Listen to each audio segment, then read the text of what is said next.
Growing up in the UK, I'd always look forward to the summer holidays because it was a chance for me to just relax, sit back and just spend all my time literally playing the PS3 all day. But it wasn't until the summer after finishing year 12 that I started going to the gym, and that summer is when I started seeing more progress, and that's when I started to build more confidence in myself, because as a kid and growing up I was always quite insecure about my body. I did feel quite frail, weak compared to other people, and when people would like lightly punch me or like, you know, do them kind of physical contact, it would hurt, and I would be like, wow.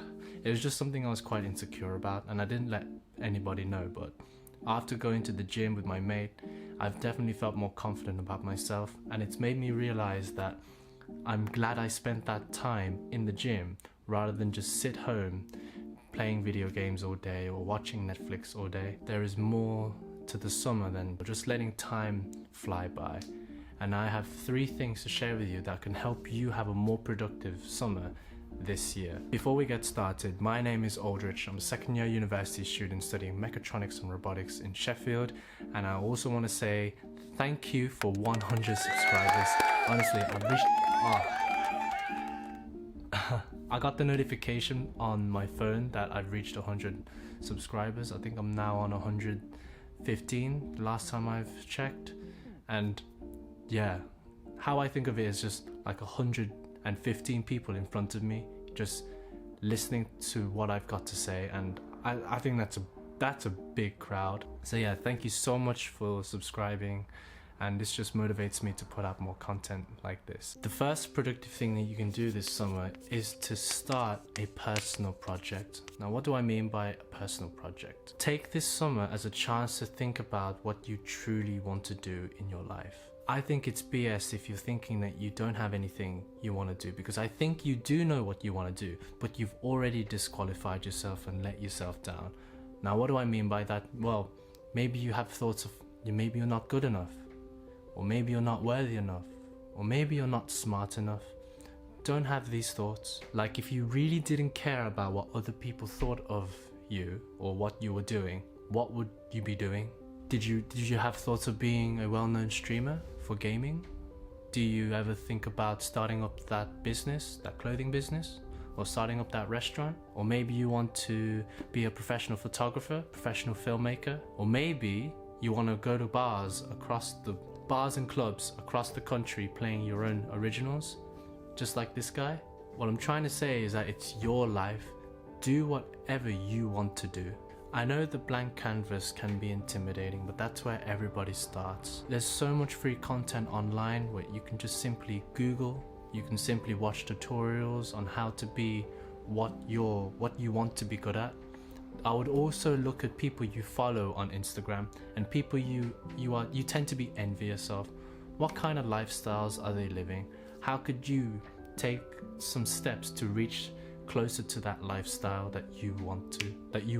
When you do find that one thing, or maybe a couple of things that you want to do, it's just a matter of taking that first step and exploring that option. You don't have to change the world and do something big. Just like I think Elon Musk said this in one of his interviews. He says you don't have to do something big to change the world.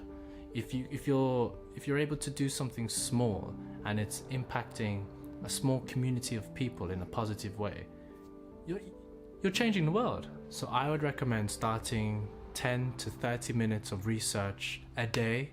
It is just taking that leap of faith first and just start. The second productive thing you can do this summer is to develop one good habit. There are loads of good habits that you can develop this summer, and from the top of my head, you can take cold showers every day. Try that out. You could journal. You could wake up at 5 a.m. every morning. I mean, those are just 3 examples in my head, but remember that good habits doesn't mean only developing new ones. Good habits can also mean getting rid of the bad habits that you have in your life. May that be quitting self-harm, or maybe that's quitting smoking, or maybe that's stopping that drug addiction that you may have. I don't know who you are, but you know, people have these problems. Habits take time to stick and are difficult to build, which is why, well, in the future I'll be making a video on this, but you should ask yourself, why do you want to develop this habit in the first place? And I would also recommend that you have a friend that holds you accountable for building that habit. For me, as I said in the introduction, when I was in year 12, I was building the habit of exercising regularly, and I was doing this with a friend, and us seeing, we went to the gym all the time, motivating each other to put in the work and to push our limits. The reason why you should develop that one habit first is, if you're that person developing multiple habits at one time, you'll most likely fail because it's just too much change for your body, and that's really outside your comfort zone, and not many people can hack that, and I won't be able to hack it either. So focus on that one habit that you want to integrate in your life, and after you've built that one habit, then stack one more habit, and then another habit. As long as every summer you're developing one good habit, for example, then you'll just live a better, more fulfilling life, and I really believe that. The third thing on my list that can help you have a more productive summer is different from the other two, and it's to learn touch typing. Now come here for a sec. Imagine if you can type as fast as you can think. Just think about that for a second. If you can do that, you'll be able to write up your essays in half the time if you're typing them.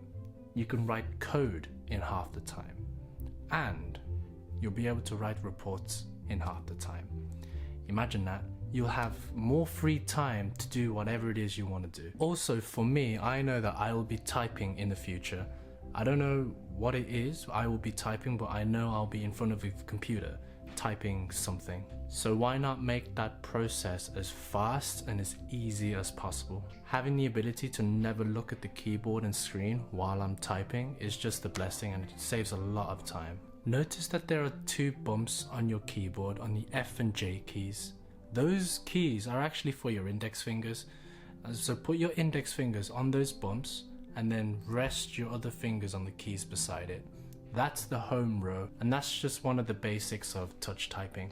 As you're first starting out, of course, you're gonna have to consciously think about where your fingers will be at that time, and it might feel it will feel weird just to typing like that, but every key is in a short distance from where the home row is, and then you'll just be typing at pro level. I would recommend using the website Typing Club.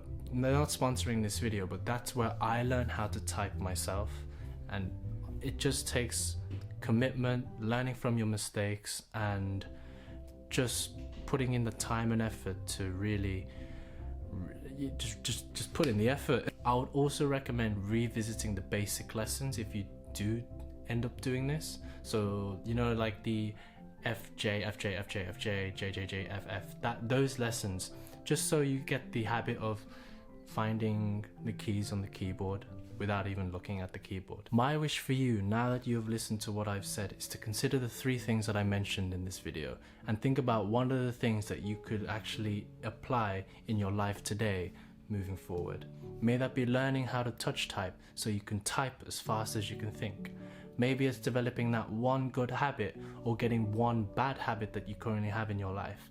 Or maybe it's starting that personal project that you've always dreamed of doing. The point of this video is to say, just start. Remember that these are not short-term changes. These are long-term goals that you will be adopting in your life. And so don't call it a day when you haven't figured it out in a day and after watching this video.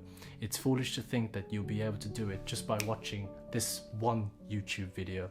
What I am trying to encourage you is just to start and explore what you want to do. Have patience, have tenacity, and it'll pay off in the future, I guarantee it. Consider subscribing, and feel free to leave your thoughts in the comments section below. I also have an Instagram, which you can follow me if you like, if you want to see more than me. I only post on YouTube once a week, but I'm more active on Instagram, so you can check me out there. And yeah, that's all I've got to share with you this week, and I do hope you have a good rest of your day, morning, afternoon, evening, whenever you're watching this video.